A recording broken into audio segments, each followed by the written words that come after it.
Well, we welcome you to the Lair, where we talk all things Wildcat football. I'm LB Graham, joined by my friend and co-host Luke Davis. There we go.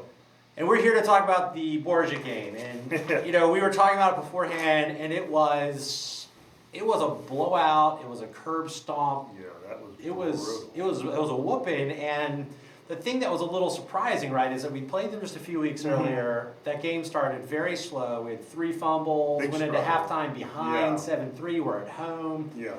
And who saw this coming quite like this? We went from trying to drive with the parking brake on to the Indianapolis 500 in a matter of 21 days. That was an unbelievable script flip. That just 2 weeks earlier, we put up 63 points on Kennedy. We had never, as a program, put up 63 points, and we did it again. But Borgia's not Kennedy. We did it again against Borgia. We had 49 at half. We scored 7 touchdowns in the first.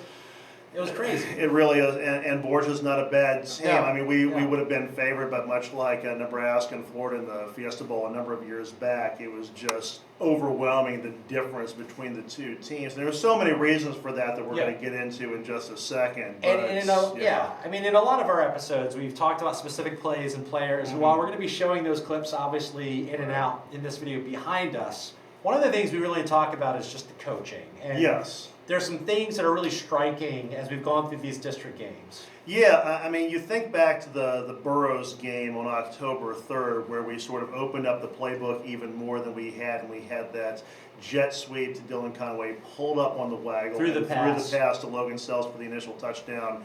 And you think, wow, just the creativity, the dynamic nature of this coaching staff. We're at a time now in the playoffs where some coaches may think, let's perfect what we've got, let's keep it in the box and really do well what we're capable of doing.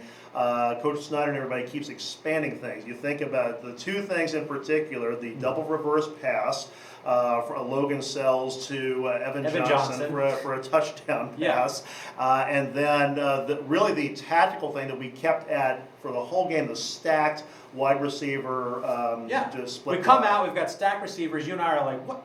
It's the 12th game of the season. We've never set up this formation. Right, but what the genius of that is, it takes the linebacker for Borgia, in many cases Grant Broder, out where he would normally split the difference between the slot receiver in a zone, and he had to come all the way out because you don't know who's coming where, and you get the mismatch. It was really ugly. I mean, Broder and everybody were doing all they could to keep up with those guys, but they kept trying. It was just a bad idea. It's like Terminator the musical. It's just, you just don't bad idea, right? Yeah, and so you've got, it's not just that you've got him out wide, which is true, but also we're running the ball, all of a sudden he's out wide. He's out wide. It opens the it stretches the defense. You open up about 3 different lanes that weren't there before we went into that formation. It's a beautiful thing, and like we were saying, the game before that, we came out in at least 1 drive. I think maybe it was just the one in the Wildcat, and we're running direct snaps to Steve, and it just you and I, we sit up there, we watch this team, we think about how good they are, we think about how diverse their playbook is. So many weapons. So many weapons.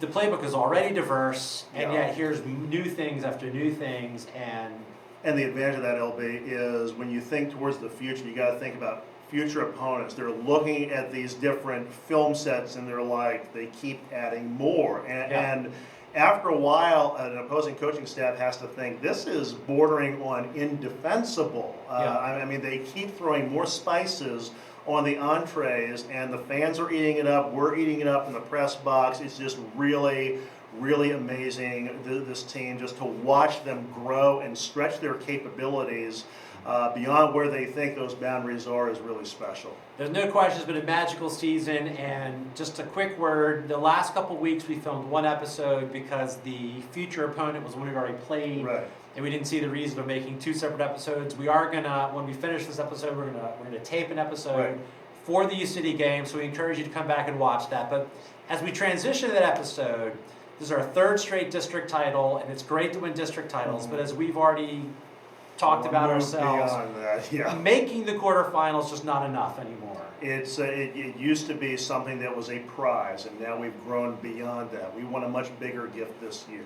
So as we talk about the U City game, as we talk about this year's state quarterfinal, come back and see that episode. But in case you don't, this weekend, Saturday, 1 o'clock at University City. We're on the road this week. Please come support the team. The boys would love to see you out there. Thanks for watching.